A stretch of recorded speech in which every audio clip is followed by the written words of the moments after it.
నమస్తే. Osama bin Laden చనిపోయాడు. చరిత్రలోని dustbin లోకి చేరిపోయాడు.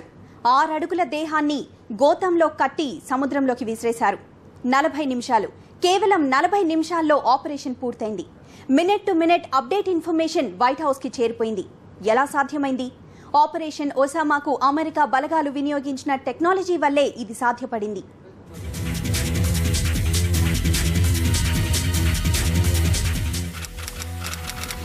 మే 2, 2011 అర్ధరాత్రి 1 గంట దాటుతోంది. వైట్ హౌస్ లోని సిచ్యువేషన్ రూమ్ అంతా టెన్షన్. ఎప్పుడు ఏం జరుగుతుందోనన్న ఉత్కంఠ.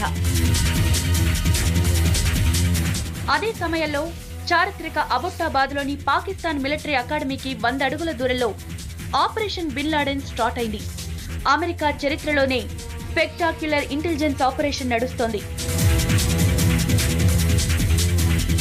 అమెరికా స్పై విమానాలు లాడెన్ డెన్ పై అటాక్ చేశాయి. లోపలికి వెళ్లిన లాడెన్ ను లొంగిపోవాలని సూచించాయి. అయినప్పటికీ లాడెన్ ప్రతిఘటించాడు.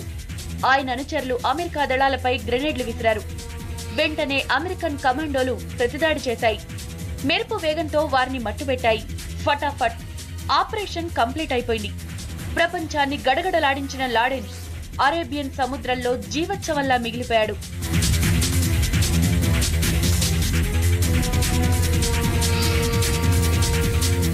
అమెరికన్ విమానాలు లాడెన్ డెన్ పై అటాక్ మొదలుపెట్టిన దగ్గర నుంచి అటు వైట్ హౌస్ లో క్షణక్షణం ఉత్కంఠ కొనసాగింది. అంతా సైలెన్స్. అధ్యక్షుడు Obama, Hillary Clinton, national security adviser Tom Donilon, counter terrorism adviser John Brennan situation room లో ఆపరేషన్ ఒబామాను లైవ్ లో చూస్తున్నారు. ఆపరేషన్ జరుగుతున్నంతసేపు ఒబామా ముఖంలో టెన్షన్ స్పష్టంగా కనిపించింది.